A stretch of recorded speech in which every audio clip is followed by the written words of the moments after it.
Hi hi ಎಲ್ಲ ನನ್ನ big boss ಲವರ್ಸಿಗೆ ನನ್ನ ಕಡೆಯಿಂದ ಬಿಗ್ ಹಾಯ್.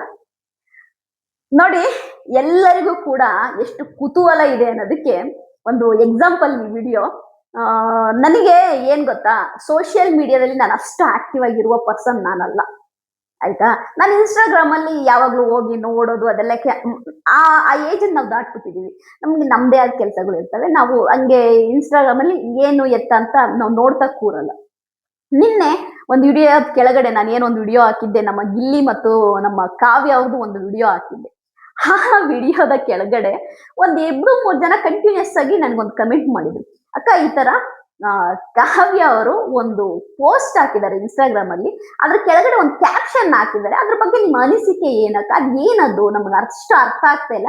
ಆ ಕ್ಯಾಪ್ಷನ್ ಬಗ್ಗೆ ನಿಮಗೆ ಏನಕ್ಕ, ಅದ್ರ ಅರ್ಥ ಏನಕ್ಕ? ನಿಮ್ಗೆ ಏನ್ ಅನ್ಸುತ್ತ ಕ್ಯಾಪ್ಷನ್ ನೋಡಿದ್ರೆ ಅಂತ. ಆಮೇಲೆ ಆ ಸಾಂಗು ಆ ಕ್ಯಾಪ್ಷನ್ ಬಗ್ಗೆ ಒಂದ್ ವಿಡಿಯೋ ಮಾಡಿ ಹೇಳಿ ಅಕ್ಕ, ಅದು ಏನು ಅಂತ ಹೇಳಿ. ನೋಡಿ, ಇದನ್ನೇ ಹೇಳೋದು ಆಯ್ತಾ. ಕ್ಯೂರಿಯಾಸಿಟಿ ಅಂದ್ರೆ ನಾವು ಒಬ್ಬರನ್ನ ಇಷ್ಟ ಪಟ್ರೆ ಇದೆಯಲ್ಲ, ಇದೇ ತಲೆನೋವು ಗುರು, ಇದೇ ತಲೆನೋವು. ಅವ್ರು ಏನ್ ಮಾಡಿದ್ರು ನಾವು ತಿಳ್ಕೋಬೇಕು.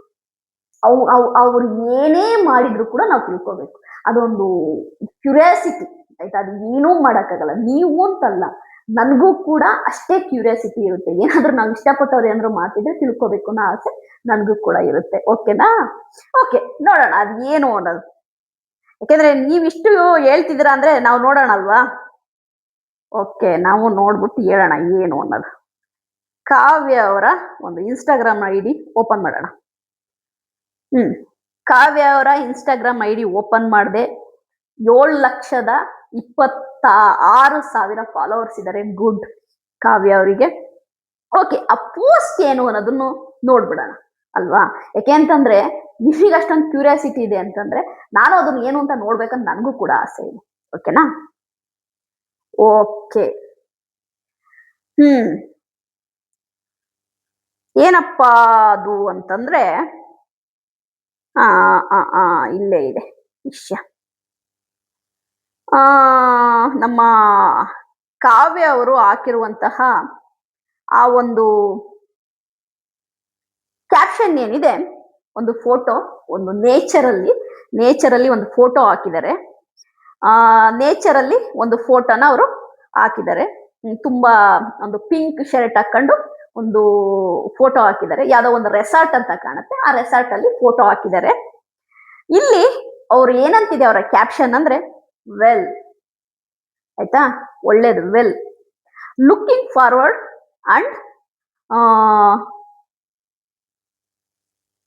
ಒಂದ್ ನಿಮಿಷ.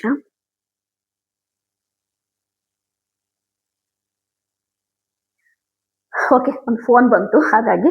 ಓಕೆ, ನಮ್ಮ ಕಾವ್ಯ ಅವರು ಹಾಕಿರುವಂತಹ ಒಂದು ಏನು ಪೋಸ್ಟ್ ಇದೆ, ಆ ಪೋಸ್ಟ್ ಕೆಳಗಡೆ ಕ್ಯಾಪ್ಷನ್ ಓಕೆನಾ, ವೆಲ್ ಅಂತ ಹಾಕಿದ್ದಾರೆ. ಅದಾದ್ಮೇಲೆ ಲುಕಿಂಗ್ ಫಾರ್ವರ್ಡ್ ಅಂಡ್ ಕ್ಯೂರಿಯಸ್ ಆಯ್ತಾ, curious to know the new screenplays. ಅಂದ್ರೆ ಅವ್ರು ಹೇಳ್ತಾ ಇದ್ದಾರೆ, ನೀವೇನು ಆಯ್ತಾ ಸ್ಕ್ರೀನ್ ಪ್ಲೇ ಸರಿಯಾ, ನೀವು ಕ್ಯೂರಿಯಸ್ ಆಗಿದ್ದೀರಲ್ವಾ ಕೇಳಕ್ಕೆ. ಅಂದ್ರೆ ಒಂದು ವಿಷಯನ ತುಂಬಾ ಕ್ಯೂರಿಯಸ್ ಆಗಿ ಇದೀರಲ್ವಾ ವಿಷಯನ ಕೇಳಕ್, ಅದ್ ಯಾವ್ದಾದ್ರು ಆಗಿರ್ಬೋದು. ವೆಲ್ ಒಳ್ಳೇದು, ನೀವು ಯಾವ್ದೋ ಆಯ್ತಾ ಲುಕಿಂಗ್ ಫಾರ್ವರ್ಡ್, ನೀವೇನೋ ಒಂದು ವಿಷಯನ ಕೇಳಕ್ಕೆ ಕ್ಯೂರಿಯಸ್ ಆಗಿದ್ದೀರಾ. ಈ ಒಂದು ವಿಷಯನ ನಾವು ಅಂದ್ಕೊಂತಾ ಇರ್ತೀವಿ, ಅದನ್ನ ನಾವು ಆಯ್ತಾ ಎಕ್ಸೈಟ್ಮೆಂಟ್ ಇಂದ ಕಾಯ್ತಿರ್ತೀವಲ್ವಾ, ಕ್ಯೂರಿಯಾಸಿಟಿಯಿಂದ ಕಾಯ್ತಾ ಇರ್ತೀವಿ. ಇವ್ರು ಯಾವಾಗ ಹೇಳ್ತಾರೆ ಅಂತಲ್ಲ, ಅದನ್ನೇ ಕಾವ್ಯ ಹೇಳ್ತಾ ಇರೋದು. ನೀವು ಒಂದು ವಿಷಯನ ಕಾಯ್ತಿದ್ದೀರಾ, ಕ್ಯೂರಿಯಸ್ ಆಗಿ ಕಾಯ್ತಾ ಇದ್ದೀರಾ ಆಯ್ತಾ. To know the new screenplay ಅಂದ್ರೆ ಹೊಸ ಒಂದು ಸ್ಕ್ರೀನ್ ಪ್ಲೇ ಅಂತಂದ್ರೆ ಸ್ಕ್ರೀನ್ ಪ್ಲೇ ಅಂದ್ರೆ ಸ್ಟೋರಿನ ಆಯ್ತಾ, ಒಂದು ಸ್ಕ್ರೀನ್ ಪ್ಲೇ ಸ್ಟೋರಿನ ನೀವು ಇದ್ ಮಾಡ್ತಾ ಇದ್ದೀರಾ, ಕಾಯ್ತಾ ಇದ್ದೀರಾ ಅನ್ನೋದನ್ನ ಹೇಳ್ತಾ ಇದ್ದಾರೆ ಅವರು. ಅದೇ ರೀತಿ ಒಂದು ಬ್ರಾಕೆಟ್ ಹಾಕಿ ಅಸಂಪ್ಷನ್ ಸ್ಟೋರೀಸ್ ಅಂದ್ರೆ ಊಹೆ ಆಯ್ತಾ. ನಾವು ಅಸಮ್ ಮಾಡ್ಕೊಂತೀವಿ ನೋಡಿ, ಅಸಮ್ ಮಾಡ್ಕೊಳೋದು ಅಂತಾರೆ ನೋಡಿ, ಊಹೆ ಮಾಡ್ಕೊಳೋದು ಸರಿಯಾ. ಅಂದ್ರೆ ನೀವು ಊಹೆ ಮಾಡ್ಕೊಂತ ಇದ್ದೀರಾ, ಏನೋ ಒಂದು ಸ್ಟೋರಿನ ನೀವು ಊಹೆ ಮಾಡ್ಕೊಂತ ಇದ್ದೀರಾ. ಇಲ್ಲಿ ಕಮೆಂಟ್ ಸೆಕ್ಷನ್, ನೀವು ಯಾವುದನ್ನ ಒಂದು ಊಹೆ ಮಾಡ್ಕೊಂತ ಇದ್ದೀರಾ, ನೀವೇ ಅಸಂಪ್ಷನ್ ಮಾಡ್ಕೊಂತ ಇದ್ದೀರಾ. ಅಂದ್ರೆ ಅವ್ರು ಏನ್ ಹೇಳ್ತಿದ್ದಾರೆ ಅಂತ ನನ್ಗೆ ಅರ್ಥ ಆಗ್ತಿಲ್ಲ. ಏನ್ ನಾವು ಕಮೆಂಟ್ ಸೆಕ್ಷನ್ ಅಲ್ಲಿ ಅಸಮ್ ಮಾಡ್ಕೊಂತ ಇದ್ದೀರಾ? ಏನಾದ್ರೂ ಆ ಅಂದ್ರೆ ಅವ್ರು ಹೇಳೋ ಪ್ರಕಾರವಾಗಿ ಹೆಂಗಿದೆ ಅಂದ್ರೆ, ನೀವೇ ಏನೋ ಒಂದು ನೀವೇ ನಿಮ್ ಸ್ವಂತಕ್ ನೀವೇ ಕಾಲ್ಪನಿಕ ಕತೆ ಅಂತಾರೆ ಗೊತ್ತಾ, ಆತರ ಕಾಲ್ಪನಿಕವಾಗಿ ನೀವೇ ಏನೋ ಅಸಂಪ್ಷನ್ ಮಾಡ್ಕೊಂತಿದ್ದೀರಾ. ಅಂದ್ರೆ ಆ ಒಂದು ವಿಷಯನ ನಿಮಗ್ ನೀವೇ ಅಂದ್ಕೊಂತಾ ಇದ್ದೀರಾ ಇಲ್ಲಿ ಕಮೆಂಟ್ ಸೆಕ್ಷನ್. ಬಟ್ ಇದು ಅವ್ರು ಯಾವ್ದು ನಿಟ್ಕೊಂಡು ಹೇಳ್ತಿದ್ದಾರೆ ಅಂತ ನಂಗಂತೂ ಅರ್ಥ ಆಗ್ತಿಲ್ಲ. ಅದ್ ಯಾವ್ದಾದ್ರು ಆಗಿರ್ಬೋದು. ಓಕೆ, ನಾನು ಕಮೆಂಟ್ ಸೆಕ್ಷನ್ ಕೂಡ ನೋಡ್ಬಿಡ್ತೀನಿ, ಯಾಕಂದ್ರೆ ನಾನು ಯಾವತ್ತೂ ನೋಡಿಲ್ಲ, ನೋಡ್ಬಿಡ್ತೀನಿ ಕಮೆಂಟ್ ಸೆಕ್ಷನ್. ಆಮೇಲೆ between my biography was nicely ಸ್ಕೆಚ್ಡ್. ಅವ್ರ ಕೆಳಗಡೆ ಹಾಕಿ ಒಂದು ಎಂತ ಹೇಳ್ತಾರಲ್ವಾ, ಕ್ಲಾಪ್ಸ್ ಮಾಡೋ ಅಂತದ್ದು ಒಂದು ಇದನ್ನ ಹಾಕಿದ್ದಾರೆ, ಇಮೋಜಿನ. Between my biography was nicely sketched. ಇದು between my biography was nicely sketched ಅಂದ್ರೆ ಇದೆಲ್ಲದಕ್ಕಿಂತ ನನ್ನ ಬಯೋಗ್ರಫಿ ಅಂದ್ರೆ ನನ್ನ ಜೀವನ ಚರಿತ್ರೆ ಎಲ್ಲ ಹೇಳ್ತಾರಲ್ವಾ, ನನ್ನ ಜೀವನ ತುಂಬಾ ಚೆನ್ನಾಗಿ ಸ್ಕೆಚ್ ಆಗಿದೆ ಆಲ್ರೆಡಿ. ಅಂದ್ರೆ ಇದೆಲ್ಲದು ಪಕ್ಕಕ್ಕಿಟ್ರು ನನ್ನ ಜೀವನ ಒಳ್ಳೆ ರೀತಿ ಸ್ಕೆಚ್ ಆಗಿದೆ ಅನ್ನೋದನ್ನ ನಮ್ಮ ಕಾವ್ಯ ಅವ್ರು ಹೇಳ್ತಾ ಇದಾರೆ. ಅಂದ್ರೆ ತುಂಬಾ ಚೆನ್ನಾಗಿ ನನ್ನ ಜೀವನ ನಡೀತಿದೆ, ಒಳ್ಳೆ ಸ್ಕೆಚ್ ನನ್ನ ಜೀವನ. ನಾವು ಈಗ ದೇವ್ರಿಗೆ ಹೇಳ್ತೀವಲ್ಲ, ನಮ್ ದೇವ್ರು ನಮ್ಮ ಹಣೆ ಬರ ಸಖತ್ತಾಗಿ ಬರ್ದನ್ ಗುರು, ಸೂಪರ್ ಆಗಿ ನಾವ್ ಅನ್ಕೊಂಡಂಗ್ ಹೋಗ್ತಾ ಇದೆ. ಈ ನಮ್ ಹಣೆ ಬರನ ಕರೆಕ್ಟ್ ಸ್ಕೆಚ್ ಮಾಡಿ ಕಳ್ಸಿದಾನೆ ಗುರು ಅಂತ ಹೇಳ್ತೀವಲ್ಲ ಲೋಕಲ್ ವರ್ಡ್ ಅಲ್ಲಿ, ಅದನ್ನ ಅವ್ರು ಹೇಳ್ತಾ ಇದಾರೆ. ಅಂದ್ರೆ ಆಲ್ರೆಡಿ ನನ್ನ ಬಯೋಗ್ರಫಿ ವಾಸ್ ನೈಸ್ಲಿ ಸ್ಕೆಚ್ಡ್. ಅಂದ್ರೆ ಇದನ್ನ ತುಂಬಾ ಪ್ರೀತಿಯಿಂದ ಅವ್ರು ಹೇಳ್ತಾರೆ. ಅಂದ್ರೆ ನೈಸ್ಲಿ ಆಲ್ರೆಡಿ ಸ್ಕೆಚ್ಡ್ ಅಂದ್ರೆ ನನ್ನ ಜೀವನನ ದೇವ್ರು ಆಲ್ರೆಡಿ ಸ್ಕೆಚ್ ಮಾಡಾಗಿದೆ. ಅಂದ್ರೆ ನಂದು ತುಂಬಾ ಚೆನ್ನಾಗಿ ನಡೀತಿದೆ, ಅದೇನ್ ಬೇಕಾದ್ರೂ ಆಗಿರ್ಬೋದು ಅವ್ರ ಲೈಫ್, ಆಯ್ತಾ, ತುಂಬಾ ಚೆನ್ನಾಗಿ ಸ್ಕೆಚ್ ಆಗಿದೆ ಅನ್ನೋದನ್ನ ಅವರು ತುಂಬಾ ಪ್ರೀತಿಯಿಂದ ಹೇಳ್ತಿದ್ದಾರೆ. ಇಲ್ಲಿ ನಾವು ನೋಡ್ಬೇಕಾಗಿರೋ ಅಂತ ವಿಷಯ ನೋಡೋದಾದ್ರೆ, ಅವರು ಏನು ಈ ಅಸಂಪ್ಷನ್ ಸ್ಟೋರಿ ಅಂತ ಬ್ರಾಕೆಟ್ ಹಾಕಿದಾರಲ್ವಾ, ಆಯ್ತಾ, ಕಾಲ್ಪನೀಯ ಅಂತ. ಅದು ಅಸಂಪ್ಷನ್ ಸ್ಟೋರಿ ಅಂದ್ರೆ ಕಾಲ್ಪನೀಯ ಕತೆ, ಕಟ್ಟು ಕತೆ. ನಾವು ಕನ್ನಡದಲ್ಲಿ ಕರೆಕ್ಟ್ ಆಗಿ ಹೇಳ್ಬೇಕಂದ್ರೆ ಕಟ್ಟು ಕತೆ, ಕಾಲ್ಪನಿಕ ಕತೆ.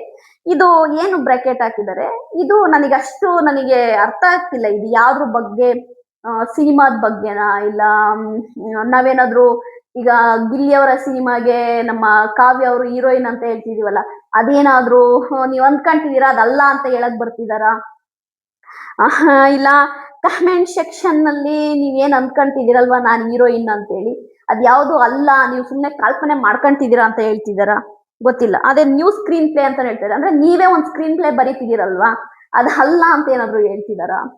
ಅಂದ್ರೆ ನನ್ನ ಒಂದು ಬಯೋಗ್ರಫಿ ಅಲ್ಲ, ನನ್ನ ಜೀವನದ ಬಗ್ಗೆ ನೀವೇ ಒಂದು ಸ್ಕ್ರೀನ್ ಪ್ಲೇ ಅಂದ್ರೆ ನೀವೇ ಒಂದು ಸ್ಟೋರಿ ರೆಡಿ ಮಾಡ್ಕೊಂಡು, ಸ್ಟೋರಿ ನಿರ್ದೇಶನ ಡೈರೆಕ್ಷನ್ ಎಲ್ಲ ನೀವೇ ಮಾಡ್ತಿದ್ದೀರಲ್ಲ, ಅದಲ್ಲ ಅಂತ ಹೇಳಕ್ ಬರ್ತಿದವ್ರ. ಇಲ್ಲ ಲುಕಿಂಗ್ ಫಾರ್ವರ್ಡ್ ಅಂದ್ರೆ ಲುಕಿಂಗ್ ಫಾರ್ವರ್ಡ್ ಅಂಡ್ ಕ್ಯೂರಿಯಸ್ ಅಂದ್ರೆ ಅವ್ರು ಹೇಳ್ತಿರೋ ಪ್ರಕಾರವಾಗಿ ಒಳ್ಳೇದು, ನೀವು ಏನು ಆಯ್ತಾ ಕ್ಯೂರಿಯಸ್ ಆಗಿ ನೀವು ಒಂದು ಕ್ಯೂರಿಯಾಸಿಟಿ ಇದೆಯಲ್ವಾ ನಿಮಗೆ, ಅದು ಅಸಂಪ್ಷನ್ ಅಂತಂದ್ರೆ ನಿಮ್ಮ ಇದ್ದು ಅಂದ್ರೆ ನಿಮ್ ಕಾಲ್ಪನೀಯ ಅಂತ ಹೇಳಕ್ ಬರ್ತಿದಾರ. ಅಂದ್ರೆ ಅದ್ಯಾವುದು ಸತ್ಯ ಅಲ್ಲ ಅಂತ ಹೇಳ್ತಿದಾರ. ಇದು ಏನು ಅರ್ಥ ಆಗ್ತಿಲ್ಲ ನನಗೆ, ಬಟ್ ಹಂಗಿರ್ಬೋದೇನೋ. ಬಟ್ ಇದನ್ನ ನೋಡಿ ಒಂದು ಇದಿಟ್ಕೊಂಡು ಆಯ್ತಾ, ಅವರ ಕ್ಯಾಪ್ಷನ್ ಇಟ್ಕೊಂಡು ನಾವು ಜಡ್ಜ್ ಮಾಡಕ್ಕಾಗಲ್ಲ. ಬಟ್ ಅವ್ರು ಏನೋ ಬೇರೆ ಹೇಳಿರ್ಬೋದು. ಬಟ್ ಅವರು ಇಲ್ಲಿ ಮೆನ್ಷನ್ ಮಾಡಿರೋ ರೀತಿ ಅಂದ್ರೆ ಇನ್ ದಿ ಕಮೆಂಟ್ ಸೆಕ್ಷನ್, ಅಂದ್ರೆ ಕಮೆಂಟ್ ಸೆಕ್ಷನ್ ಅಲ್ಲಿ ನೀವೇನು ಒಂದು ಕಾಲ್ಪನಿಕ ಕಟ್ಟುಕತೆ, ಒಂದು ಸ್ಕ್ರೀನ್ ಪ್ಲೇನ ರೆಡಿ ಮಾಡ್ತಾ ಇದ್ದೀರಲ್ಲ, ಅದಲ್ಲ ಅಂತ ಹೇಳಕ್ ಬರ್ತಿದಾರ. ಇದು ಯಾವುದು ಕೂಡ ನನಗೆ ಗೊತ್ತಾಗ್ತಾ ಇಲ್ಲ. ಖಂಡಿತವಾಗ್ಲೂ ಇದು ನಿಜವಾಗ್ಲೂ ಕೂಡ ಅವ್ರು ಏಟರ್ಸಿಗೆ ಹೇಳ್ತಾ ಇದಾರ, ಇದ್ರು ಇರ್ಬೋದು. ಏಟರ್ಸಿಗೆ ಹೇಳ್ತಿದ್ದಾರೆ, ಏಟರ್ಸಿಗೆ ಹೇಳ್ತಿರ್ಬೋದು. ಅಂದ್ರೆ ನೀವೇನು ನನ್ನನ್ನ ಕಮೆಂಟ್ ಸೆಕ್ಷನ್ ಅಲ್ಲಿ ನೀವೇನೋ ಒಂದು ಸ್ಟೋರಿ ಕತೆ ಎಲ್ಲ ಕಟ್ತಿರಲ್ವ, ಅದ್ ಯಾವುದು ಅಲ್ಲ, ನನ್ನ ಲೈಫ್ನ ದೇವರು ನೀಟಾಗಿ ಸ್ಕೆಚ್ ಮಾಡಿದಾನೆ ಅಂತ ಹೇಳ್ತಾ ಇದಾರ. ಇಲ್ಲ ಏನು ಅಂತ ಗೊತ್ತಾಗ್ತಿಲ್ಲ. ಬಟ್ ಈ ಕ್ಯಾಪ್ಷನ್ ಬಂದ್ಬಿಟ್ಟು ಕಾವ್ಯ ಅವರು ಐ ಆಮ್ ಫೈನ್ ಅನ್ನೋದನ್ನ ಹೇಳ್ತಿದ್ದಾರೆ. ಅಂದ್ರೆ ನನ್ನ ಲೈಫ್ ಚೆನ್ನಾಗಿ ಹೋಗ್ತಾ ಇದೆ, ದೇವರು ನನಗೆ ಚೆನ್ನಾಗೇ ಇಟ್ಟಿದೆ, ನಾನು ಚೆನ್ನಾಗಿದ್ದೀನಿ ಅನ್ನೋದನ್ನ ಹೇಳ್ತಾ ಇದ್ದೇನೆ. ಬಟ್ ನನ್ಗನ್ಸೋ ಪ್ರಕಾರವಾಗಿ ಈ ಅಸಂಪ್ಷನ್ ಸ್ಟೋರಿ ಅನ್ನೋದು ಒಂದು ಬ್ರಾಕೆಟ್ ಆಗಿದಾರಲ್ಲ, ನಾವೇನಾದ್ರೂ ಕಾವ್ಯ ಅವರು ಗಿಲ್ಲಿ ಅವರ ಸಿನಿಮಾಗೆ ಹೀರೋಯಿನ್ ಅಂತಿದೀವಲ್ಲ, ಅದನ್ನೇನಾದ್ರೂ ಅಸಂಪ್ಷನ್ ಅಂತ ಹೇಳ್ತಾ ಇದಾರ. ನ್ಯೂ ಸ್ಕ್ರೀನ್ ಪ್ಲೇ ಅಂತ ಹೇಳ್ತಿದಾರೆ. ಅಂದ್ರೆ ನೀವೇ ಒಂದು ಸ್ಕ್ರೀನ್ ಪ್ಲೇ ರೆಡಿ ಮಾಡ್ತಿದ್ದೀರಾ ಅಂತ ಹೇಳ್ತಾ ಇದಾರೆ, ಗೊತ್ತಿಲ್ಲ. ಬಟ್ ನನ್ಗನ್ನೋ ಪ್ರಕಾರವಾಗಿ ಆ ಅದು ಅವರ ಪರ್ಸನಲ್ ಅದು, ಆಯ್ತಾ? ಕಾವ್ಯ ಅವ್ರು ಹಾಕಿರೋ ಕ್ಯಾಪ್ಷನ್ ಅದು ಪರ್ಸನಲ್ ಅನ್ನೋಕ್ಕಿಂತನೂ ಕೆಲವೊಮ್ಮೆ ಐ ಆಮ್ ಗುಡ್ ಗುರು, ನೀವೇನ್ ಅನ್ಕೊಂತೀರ ಅನ್ಕೊಳ್ಳಿ ಅನ್ನೋಂಗು ಹಾಕ್ತಾರೆ ಕೆಲವರು. ಅಂದ್ರೆ ಕಮೆಂಟ್ ಸೆಕ್ಷನ್ ಅಲ್ಲಿ ಏನೇನೋ ಸೋ ಅಂತೇಳಿ ತಪ್ಪಾಗಿ ಕಮೆಂಟ್ ಮಾಡೋದು, ನೆಗೆಟಿವ್ ಮಾಡೋದೆಲ್ಲ ಇರ್ತಾರಲ್ಲ. ನೀವ್ ಏನಾರ ನೆಗೆಟಿವ್ ಮಾಡ್ಕೊಂಡು ಕಮೆಂಟ್ ಸೆಕ್ಷನ್ ಅಲ್ಲಿ ನೀವು, ಆಯ್ತಾ, ಅದನ್ನ ಇಲ್ದಿದ್ದನ್ನೇ ನೀವು ತಲೆ ಎತ್ತೆ ಮಾತಾಡಿ, ಅದ್ ನನಗ್ ಬೇಕಾಗಿಲ್ಲ. ನೀವು ಏನಾದ್ರೂ ನೆಗೆಟಿವ್ ಮಾಡ್ತೀರಾ ಮಾಡಿ, ಅದ್ ನನಗ್ ಬೇಕಾಗಿಲ್ಲ. ಬಟ್ ನನ್ನ ಲೈಫಲ್ಲಿ ನಾನು ಗುಡ್ ಗುರು, ನಾನು ಸೂಪರ್ ಆಗಿದ್ದೀನಿ ಅನ್ನೋದನ್ನ ಹೇಳ್ತಾರಲ್ಲ, ಆ ತರನು ಕೂಡ ಹಾಕಿರ್ಬೋದು ಕಾವ್ಯ ಅವರು. ಬಟ್ ಈ ಒಂದು ಕ್ಯಾಪ್ಷನ್ ಖಂಡಿತವಾಗ್ಲು ಕಾವ್ಯ ಅವ್ರ ಪಾಡಿಗವರು ಸೂಪರ್ ಆಗಿದ್ದಾರೆ ಅನ್ನೋದನ್ನ ತೋರಿಸ್ತಾ ಇದೆ. ಅಂದ್ರೆ ಸೋಷಿಯಲ್ ಮೀಡಿಯಾ, ನೀವ್ ಏನ್ ಬೇಕಾದ್ರೂ, ಆಯ್ತಾ, ಬಡ್ಕೊಂಡು ಸಾಯ್ರಿ, ನಾನು ಆರಾಮಾಗಿದ್ದೀನಿ, ಹ್ಯಾಪಿ ಆಗಿದ್ದೀನಿ ಅನ್ನೋದನ್ನ ಹೇಳ್ತಾ ಇದ್ದೇನೆ. ಈ ಒಂದು ಕ್ಯಾಪ್ಷನ್ ಖಂಡಿತವಾಗ್ಲೂ, ಆಯ್ತಾ, ತುಂಬಾನೇ ಮೀನಿಂಗ್ಫುಲ್ ಆಗಿದೆ. ಅಂದ್ರೆ ಮೀನಿಂಗ್ಫುಲ್ ಅನ್ನೋದಕ್ಕಿಂತನೂ ನನ್ನ ಲೈಫು ಸೂಪರ್ ಆಗಿ ನಡೀತಾ ಇದೆ. ಆಲ್ರೆಡಿ ದೇವರು ನನ್ನ ಒಂದು ಜೀವನನ ತುಂಬಾ ಚೆನ್ನಾಗಿ ಸ್ಕೆಚ್ ಮಾಡಿಟ್ಟಿದ್ದಾನೆ ಅನ್ನೋದನ್ನ ಹೇಳ್ತಾ ಇದ್ದಾರೆ. ನನಗೆ ಅರ್ಥ ಆಗಿದ್ದು ನಿಮಗೆ ಹೇಳಿದ್ದೀನಿ. ನಿಮಗೆ ಏನ್ ಅರ್ಥ ಆಗಿದೆ ನನಗೆ ಕಮೆಂಟ್ ಮಾಡಿ ಹೇಳಿ. ಬಾಯ್.